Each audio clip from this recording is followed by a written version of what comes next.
15 years since we learned. Yes, that's true, sir. That's Yeah. true. We have our faculties. Gayatri ma'am is there. Then Dr. Sankalp Srivastava is here. Good evening, ma'am. Dr. Sankalp, he is in charge of the International Business Program, IB. Okay. Okay, when you were there, it was part of GLC. You know? Okay. Right? Take over the proceedings.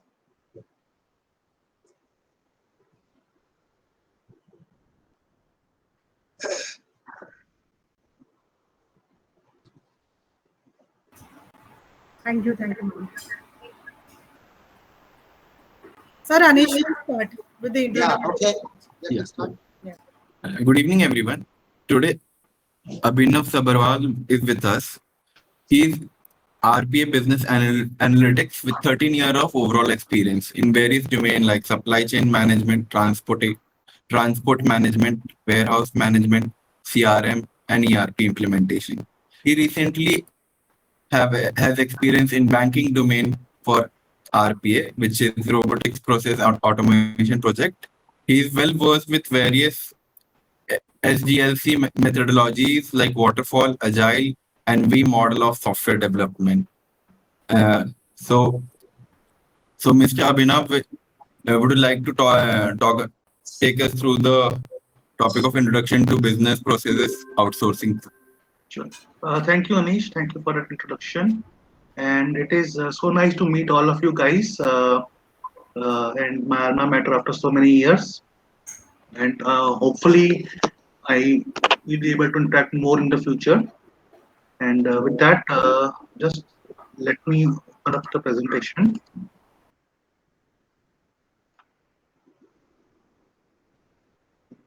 Okay. How do I share the screen? Yeah.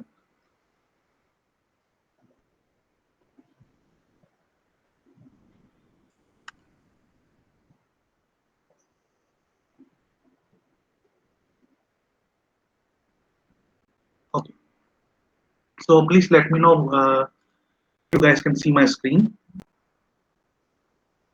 Yes, sir. Yes, sir, it's visible, sir. Okay, great.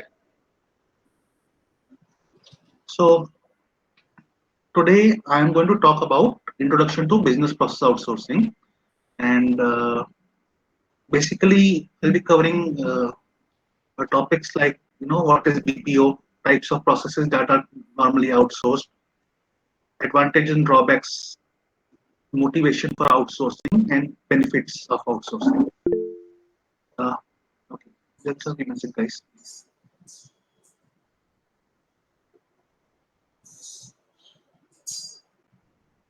So I see some. Is there a chat message there, Gayatri?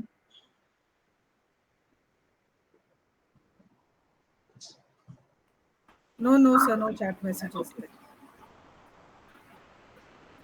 Forgive me, this is a bit new for me. Yeah, okay. Google Meet. Right? So now, when we talk about outsourcing, let me start by asking you guys, what is the simplest example of outsourcing that you can think of in your day-to-day lives? Manufacturing is generally outsourced. Okay. So all the products which we use in our daily life are generally companies are from some other countries, but they are generally manufactured in China, Vietnam, or Okay. India. Since I cannot see you, it would be nice if you just say your name first. Okay. So I'm Anish Kumar, sir. Okay. Thanks, Anish. Anyone else?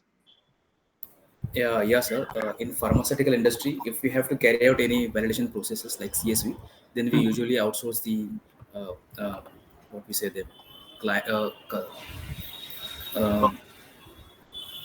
I'm not getting Those the are good exact word. examples. Yeah, those are Yeah. good examples. I would, Yes, yeah. I would like to have a bit more of a simple example. If you can think of something in your day-to-day life, something you do you outsource any of your own activities ever?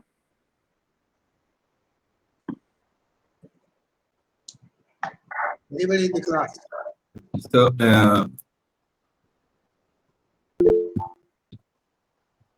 so a simple example which I can come of a college student, a graduation level a college student might do is he has given an assignment to write, let us say 50 pages, and he might outsource it to a friend or stationery Okay. shopkeeper who might write for him. So Yeah, this is a example. right.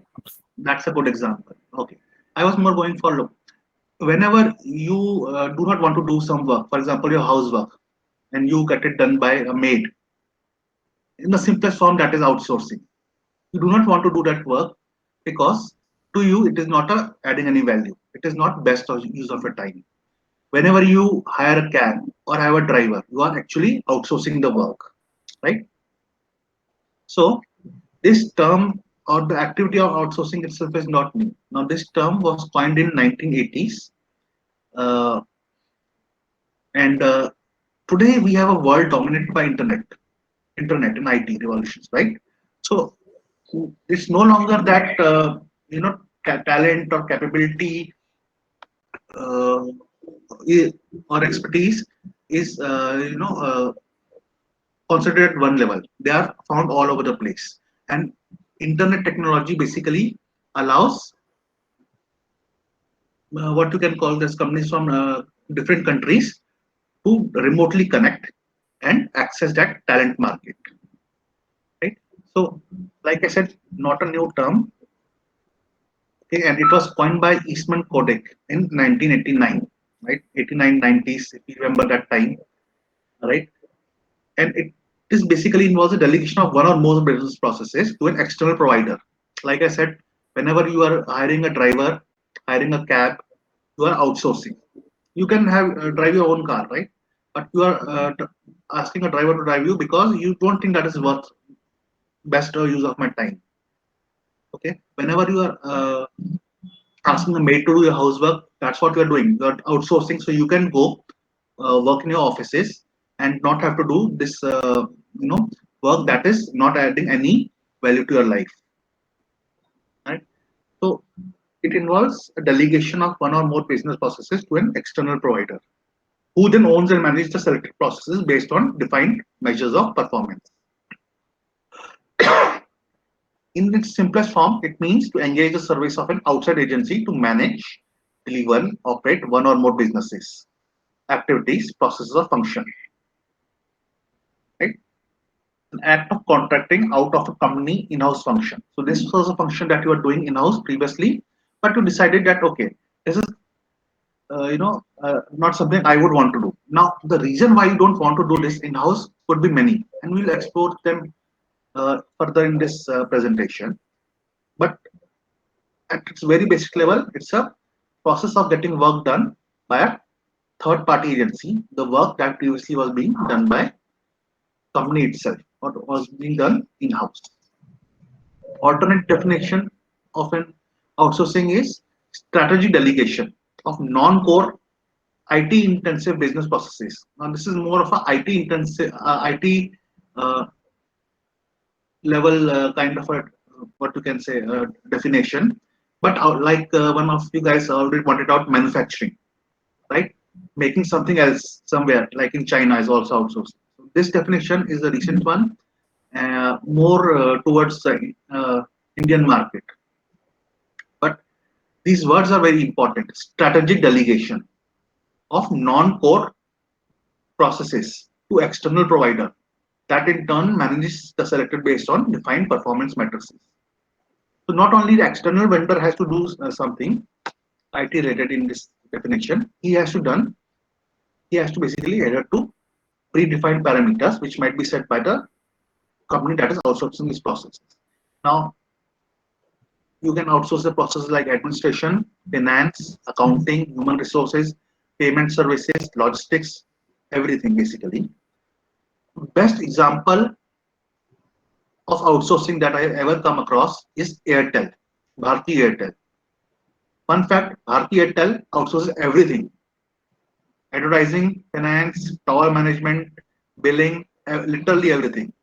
And still, they had now their margins come down because of various factors. But at that time, when they did this, their margin was like 20%. Literally, They outsourced every part of their process, strategic, non-strategic, everything was outsourced. So now this person who is doing the outsourced process is called business process outsourcing or BPO. When we think of BPO, normally what is the image that comes in the mind for you guys?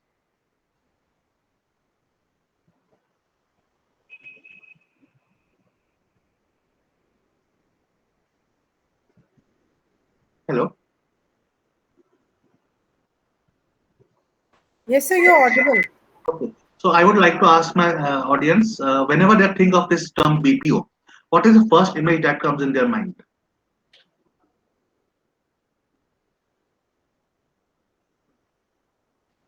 Yeah, sir. It basically revolves around outsourcing most of the time. Most of the times. Sorry, can you come again? Yeah, in most of the times it revolves around outsourcing itself. No, I mean when if I tell you like, oh, look, I work in a BPO. Okay, if I were to tell you this that I work in a BPO, what is the image that comes to your mind immediately? So Teja is saying call center. Call center, fantastic data. That's what I was going for. Immediately, you have this image of people sitting in rows in a call center, answering phones, answering customer queries. Okay, and that is a typical image. That is a typical kind of a work that is done in our country, right? Most of them are. So we have the BPOs, which are working for foreign clients. Mostly, most of them are voice based, and there are a few which are non-voice based.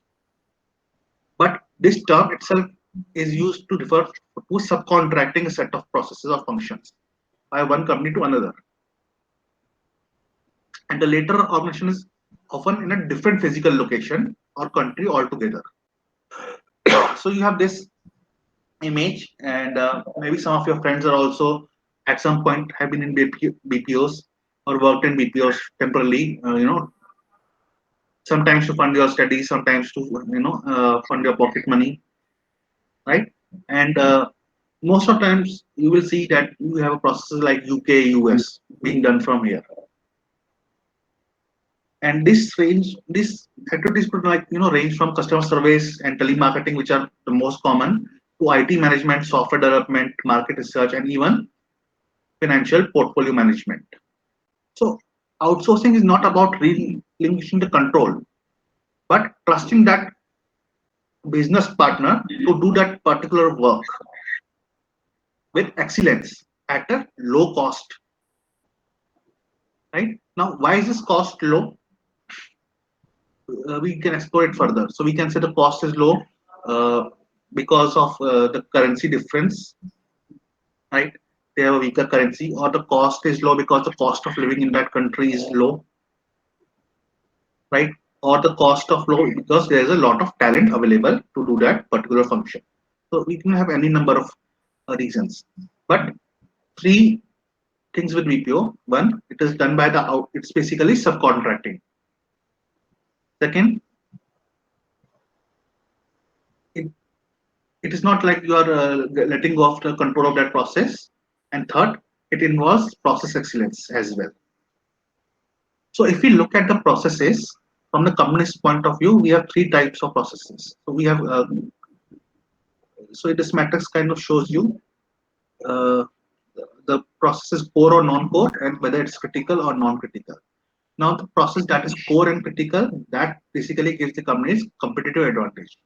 That is what the customer comes to companies for. So this is not something that is usually outsourced. I say usually because sometimes it is outsourced.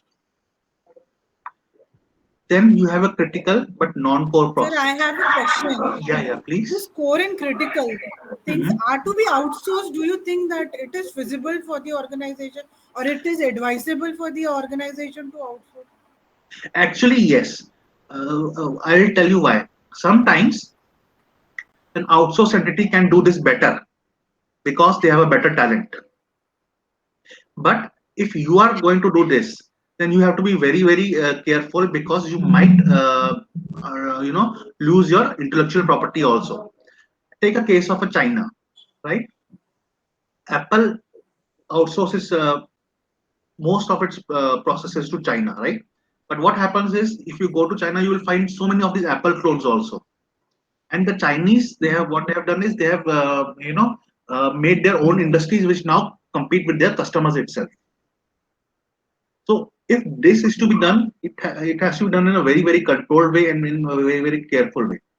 Normally, it is not done. So Apple might say, look, I'm a design company, not a manufacturing, right? So my competitive advantage is understanding exactly how to make these cool products. And China's practice will say, our this thing is cheap engineers who can build those cool products at a scale, right? Not at a cost. China is not the lowest cost, but they have a scale in manufacturing. Similarly, India has a scale in services. So to answer your question, ma'am, yes, you can do this, but not advisory. Normally, it is not done. Excuse me, sir. Yes. I would like to extend the question of Gayatri ma'am. Yeah. As far as the pharmaceutical industry is concerned, Mhm. most of the work is carried out with the help of vendors. So, Yes. so in this scenario, there are high chances of data manipulation or audit may hamper. Mhm. So, in this case, what would you like to suggest? Okay. Should they? Look, I will tell you. If you talk about pharmaceutical, what is the competitive advantage of a pharma company? That is R&D, research and development. Yes. For rest all things, for manufacturing point, you can have standards. So FSCD have standards. Okay, if you look at Yes. pharma companies from US, the team will come. They will inspect the facility and they give a ranking. If you Yes. do not pass the ranking, they will say no, we cannot accept this type of drugs into our market. Your business is now shut off, right? Yes. As for these malpractices, you are saying that happens in every industry, right? Yes. Yes. So that is not something that is a new issue in any industry, and all there are various ways which you can minimize them. You cannot stop it. There will be Yes. somebody obviously who will always try to be smart ass and try to make a quick buck. Yeah. Right. But these things can be minimized with having a proper standards and entry barriers in terms Got of it, sir. quality. Yes. Okay. So coming to critical and non-core processes, this is normally outsourced by having a captive unit. So captive unit is basically kind of a company's own exclusive subcontractor, right? They will only work for that particular company or its associate companies, right? And they are usually located in an outsourced company. Now, why we do this is because we want to do something cheaper, but we don't want it to give it to the external vendor. Least they get hold of our processes that company has spent a lot of time and money to perfect. Third is non-critical, non-core. These kind of things can easily be outsourced. Standardize them first, make the SOPs as detailed as possible, give it to vendors who will do it cheaply. So voice-based processes, sales, simple sales, selling SIM cards to UK customers, even medical KPOs, right? Where somebody here does the medical coding after hearing the voice notes of the doctor from the US. All those things can be simply outsourced. Then we have this core and non-critical. This is really a gray area. There's no such thing as core and non-critical. So this uh, is a redundant quadrant basically, right? So yes, there are even companies that will also give out their core and critical processes. But like I said, you have to do it in a very, very controlled way. It is not something you can just give out. This one you can simply give out. You can have vendors compete at a price for non-critical, non-core processes. You can have that contract revised every 5 years also, right? And for critical and core, captive units are the best strategy. Uh, any questions? Any further questions on this? No, sir. Okay. Okay. Now, normally, why would you outsource? What is the motivation for outsourcing? A lot of us only associate outsourcing with cost factor. It is cheaper to do it in another country. And that's not true. Not always, at least. But it is a number one, as you can see, number one factor. So factor cost advantage. Something is very cheap to do in another country, and especially a service, right? And internet technology and the internet basically helps us to do it at a large scale. But if you look at this particular factor, it is being become a factor less and less. The other factors are becoming more and more. So what is the second? Economy of scale. You want a service, you want a large number of English speaking population who will work for a little less amount. Okay, that's India. You have economy of scale, right? You can even have business risk mitigation. Now, business risk mitigation is, let us say you are, you know, uh, services in a particular country, but that country does not have a very stable environment, right? Or let us say there's a like a terrorist attack there, something like that. So what is going to happen? Okay, earthquakes, fires, terrorist attacks.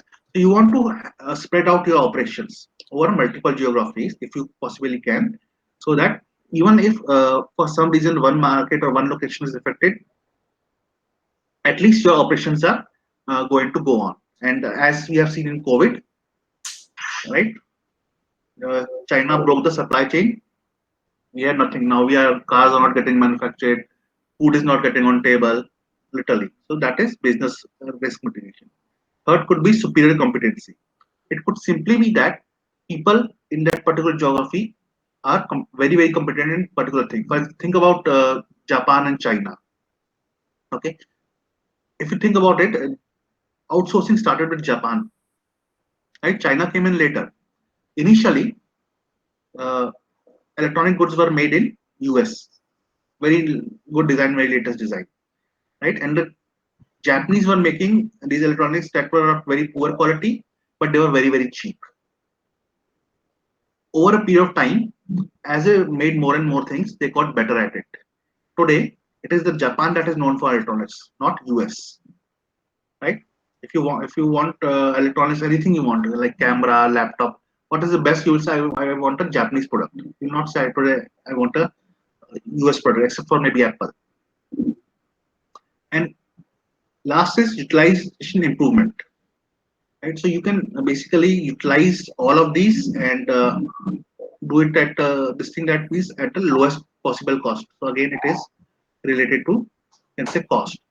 So why is that products are made in China and services are provided by India? It is simply because economies of scale.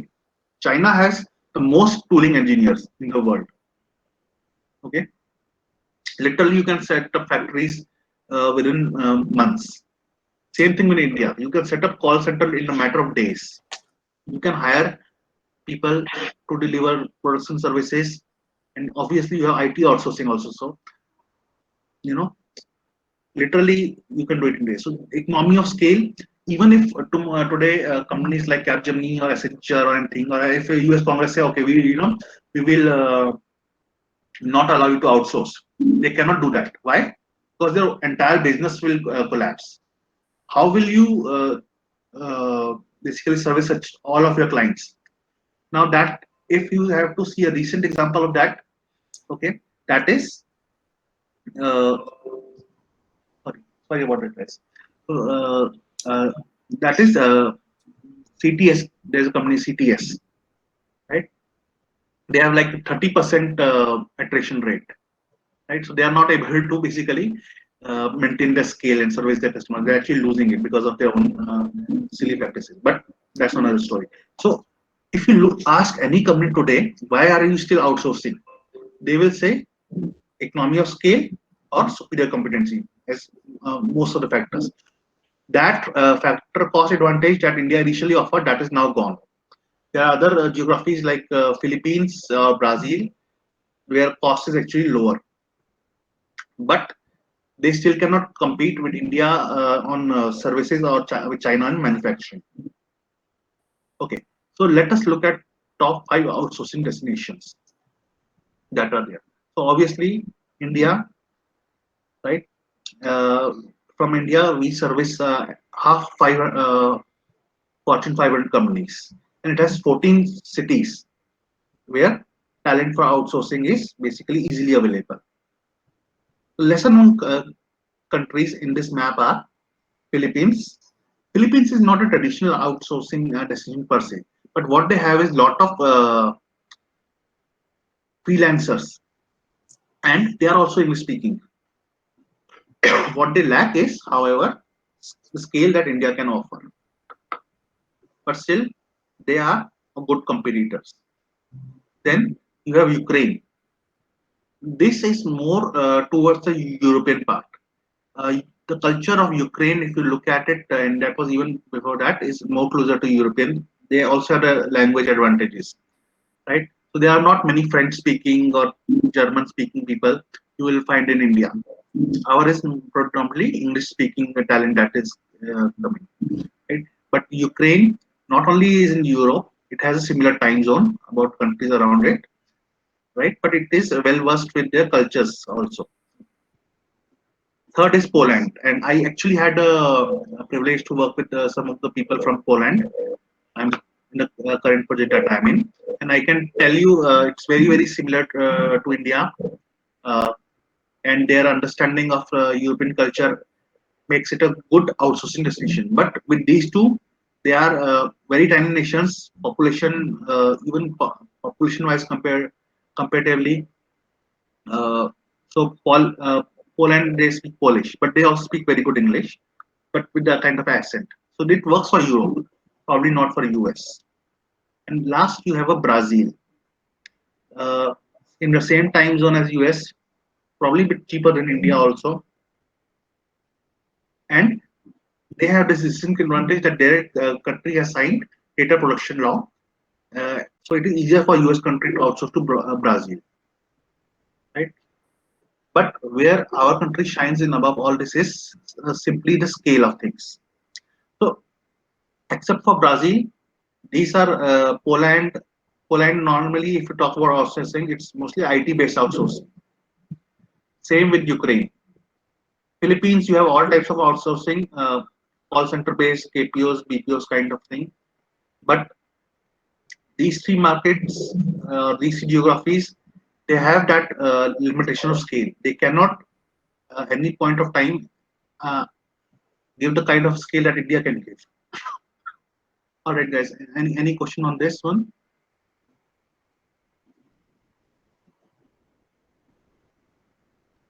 No, sir. So So sorry to interrupt, yeah, but please. the senior students will be leaving Okay, at 5 minutes to 7 because they have a class at 7 o'clock. okay. No problem. I will just finish it up in next few minutes. Right. Okay. So benefits of outsourcing, like I said, it could be quest for excellence. Okay. Say you want to make something in Japan, you want to make precision components. That is simply not possible, right? So you can have excellence with outsourcing also. Another reason for excellence with outsourcing is because that outsourcing entity is doing, it's the business of that entity. That's the core, right? For you it is non-core, but for that and BPO or KPO, that's the core activity. So you can have excellence that you simply cannot have within the company. Second is cost reduction. Uh, right. Third, growth through alliance. Now, growth through alliance means if you, as example, if you look at a machine that manufactures microchips, it's not a single company that can produce that machine. So it is an alliance of 5 or 6 companies, some from Japan, some from Switzerland, some from other from Europe, some from US, that put together make that machine. So outsourcing could also be outsourcing through alliance can also be a competitive advantage. And fourth could be boost to economic development. This is mostly from the government's point of view, where government might promote the outsourcing activity. Uh, okay, and that in turn might give entrepreneurship and employment to encourage exports. Looking at types of outsourcing, we have transactional outsourcing, uh, right, where we are doing transactions further, verifying things, answering the queries, stuff like that, right? Or best of breed, where we are outsourcing everything, like Airtel does, or offshoring, where we are taking the fact that something is in another geography, but it is very cheaper there. And fourth is shared services. Shared services is a kind of a term that is within, like it's like within a company also. So within a company, some common departments are outsourced, and different units of that same company are its customers. So HR can be outsourced or recruitment can be outsourced, and it could be a shared service for different business units of the same company. Okay. Advantages wise, if you look at advantages of outsourcing, you have cost savings, obviously, but more importantly, outsourcing allows you to concentrate your energies on your core competencies. In a business, I want to focus on something that is I am best at. If I am best at making products, right, manufacturing them or designing them, then I will focus on that. Then I will outsource other activities like HR or administration or IT, because that's not my business. Those are just some things I do to enable the business. But I would like, as a business person, I would like to focus on what is my core. Third is higher stock market price. Now this is an interesting one. See, what happens is when price of the share is measured as revenue per employee. So if you're outsourcing some part of a function, then that is those is not counted as your employees. So it shows higher stock market price. Speed to market. This is another interesting thing. Outsourcing can allow you to very rapidly build the products and be the first market entrant, and that means beating out the competitors. And that is why a lot of IT outsourcing comes to India, right? We basically, Indian IT market allows US based company to speedily go to the market, speedily bring the products to market. Even if the quality of the product is initially not up to the mark, it can gradually be improved.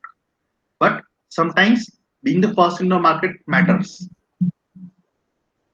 And then financial engineering or the version of problem areas. We can skip on that. So advantages is wise, human, like you can have a better talent.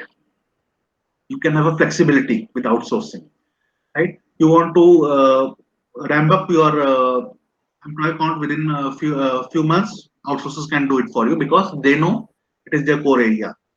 You want to have a technological change, improve the existing technology, achieve the objectives better at a minimum cost, you can do it with outsourcing.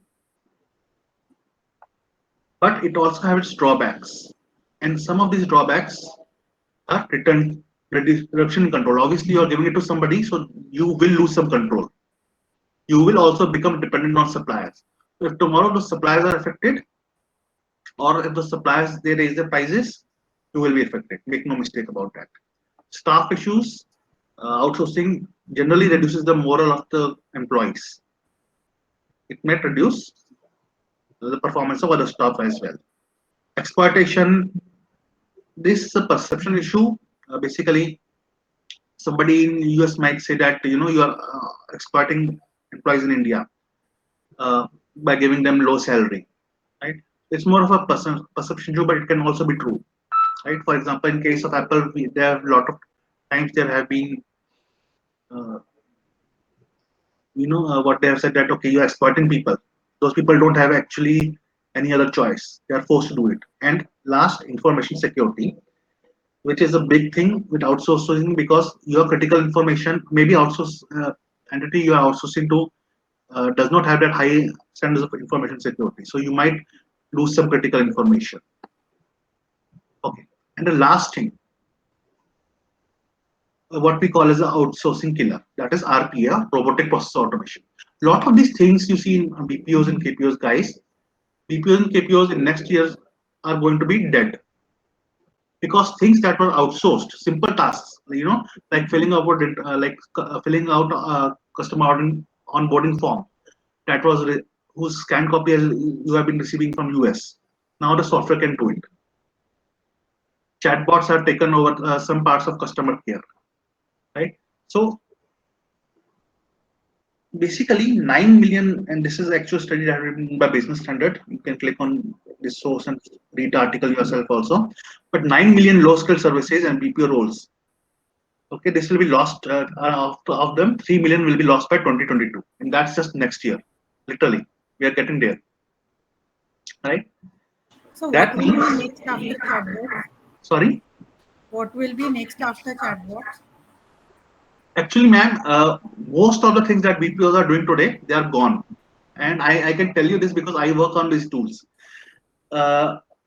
Today, that same technology can read the scanned copies, okay, of the documents and do automatic data entry. They can automatically do tasks like generating user ID and password.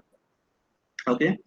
Most of the tasks that are being done by BPO, at least 50% of tasks that are being done by BPOs can now be done by RPA. And RPA has an added advantage that, while the outsourcing was a political hot potato, nobody can really get mad at robots. Really, you can't, right? It's a software program. What will you do? You can't protest against it, right? So that is already going to happen. BPOs, and second thing is BPOs themselves are adopting RPA technologies. So the low value tasks, like, and we call them armchair processes because it really involves reading something from mobile monitor and doing the data entry into systems and stuff like that. They are going to go. They are really going to go. So this industry itself will transform in a very different way, and now it is a high value task that will come to countries like India. Low value tasks will be performed by the robots. So these 3 million jobs that are lost in BPO, they will actually are going to RPA, and RPA market itself is booming in India. Okay, sir. Clear, sir. Thank you. Okay, guys. So that was from my side. Thank you. I cannot take any other questions you might have.